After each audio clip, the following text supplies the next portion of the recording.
My name is Jeff Hubert Jr. with Healthcare Clean Technology Company in Innovasan in Knoxville, Tennessee. And while I'm getting started, can I get a show of hands from everybody in this room, including the judges, if you enjoy drinking coffee, tea, or beer? Yeah. Show of hands. The reason I ask is we're a company with a vision to provide clean and safe water everywhere, and to do that we want to eliminate fluid waste pollution at its sources of generation. So what we've done is develop a technology platform that we call MedSan for the on-site treatment of diverse fluid waste streams, and we're commercializing it in healthcare for the on-site treatment of infectious liquid medical waste in hospitals and other medical treatment facilities. So why healthcare and why healthcare liquid waste? Today in the U.S. there are 6,000 hospitals that generate roughly 154 million gallons of this waste on an annual basis. That waste is either discharged into our municipal sewer systems or solidified and sent to a landfill or incinerator untreated. So with the current disposal process, you have occupational health and safety hazards from contact exposure with employees, you've got costs, and of course you have the environmental fate of the waste stream. It increases the burden on our municipal wastewater treatment infrastructure by a great deal. So our solution, utilizing our patented technology platform, is an appliance that we call the Gauntlet Disinfection System. It's about the size of a trash compactor and is designed to integrate with the collection systems that you would see used in hospitals today, receive the waste from those systems, treat it, and discharge a disinfected effluent directly into the municipal sewer system. So what does that mean in terms of value proposition? It mitigates costs by eliminating certain cost categories that the hospital would have. They're going to spend money on waste disposal anyway, so they can spend it on on-site treatment. It protects the employee in the disposal process. It's a closed system. It eliminates the contact exposure risk, and it also improves the environmental fate of the waste stream by taking the burden off of municipal wastewater treatment infrastructure. So if you look at the market opportunity in the U.S., there are 260,000 medical treatment facilities that we could sell Gauntlet to. We're targeting 6,000 hospitals first. Within 2 years of commercial launch, aiming to reach 76 of those hospitals. So when we joined the TENN, we had a huge patent portfolio of 20 U.S. and international patents granted with 11 pending. We had gone through many iterations of a rough cut working prototype. So we had a partially completed prototype, lots of years of research and founders' money put into the tune of about $1 million. And we laid out a critical path of milestones to complete our working prototype, validate it with microbiology studies, solidify a contract manufacturer agreement to build this thing, and then get it in the hands of our customers. So what we did, and I'm pleased to announce, was we made great progress on all three of these milestones. We finished our prototype, validated it with microbiology studies at the University of Tennessee's Center for Environmental Biotechnology. We solidified an agreement with the contract manufacturer to take our working prototype in its current form and turn it into a polished field trial unit for our beta site program.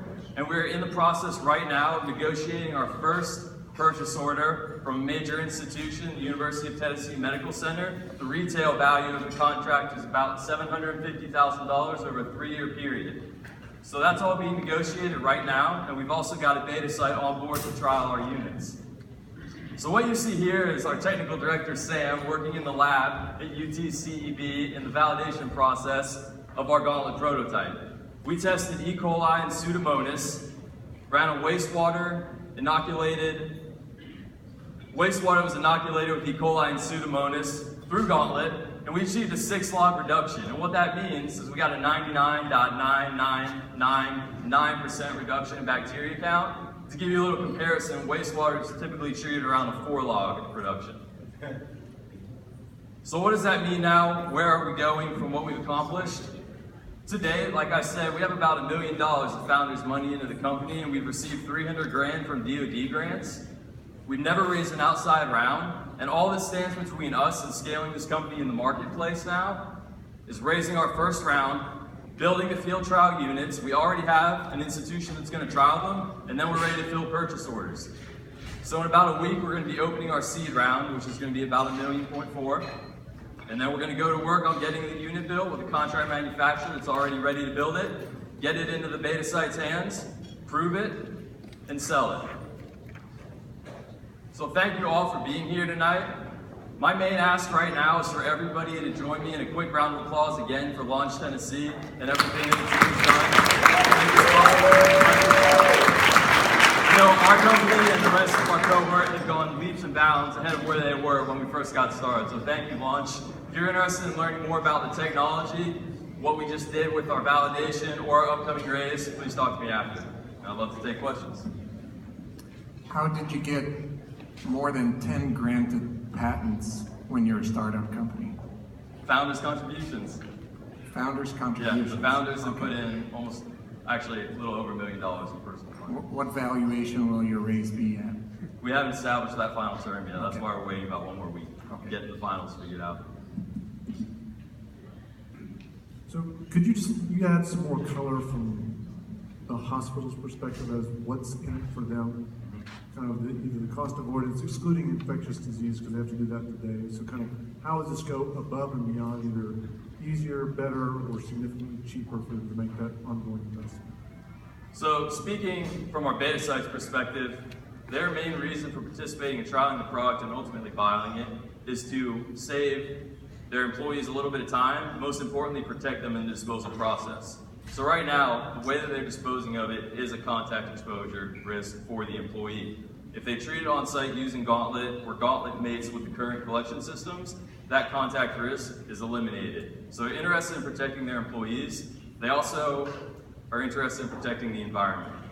So while that's not a financial prerogative, it's, from our beta site perspective, something that has led them to participate in field trials. So it comes down to protecting the employee, taking care of the environment, and then if there's cost mitigation but not necessarily savings, that's all right, because the value proposition of taking care of the workers and the environment is greater than cost savings alone. What's the anticipated revenue model? Revenue model is razor blade model. So we'll generate revenue from sales of the capital equipment, which is the Gauntlet disinfection system, but our primary revenue driver is a consumable that's involved. It's patented, it's in our portfolio patents. It's called IS-101, it's a pre-treatment conditioner that pre-treats waste as it's received in the system. So it's a liquid, and that is our primary revenue driver. That'll be sold on a recurring basis. We'll also generate revenue from service agreement contracts, but the primary driver is that consumable, and then you have your CapEx as well. So do you have filters that have to be replaced on a regular basis, or is it just all touchless, so to speak? No filters. The technology itself is an electrolysis process. So we're disinfecting via our electrolysis process, and then you have the consumable that has to be replaced on a recurring basis, but no filters. All right, last one. Yeah, no problem. So thinking way far ahead, consumables, service, that translates into having somebody do the service. Kind of what's the thinking? Is it your own team, or is it trying to find strategic partners in the region, or aligning with some other disposable company? So you're talking about exit strategy almost there, to a point. One exit strategy that would encompass that, you have companies like Stryker and Cardinal Health right now that produce systems that collect waste that are used all over the world, in healthcare in particular. This system complements their existing systems perfectly. So a Stryker or Cardinal Health makes a great acquisition target. If they see a market shifting toward on-site treatment, you have an acquisition possibility right there from those companies. If we scaled on our own, we partner with industry reps to distribute, and then we build a service team internally. But acquisition is a strong possibility from one of those companies.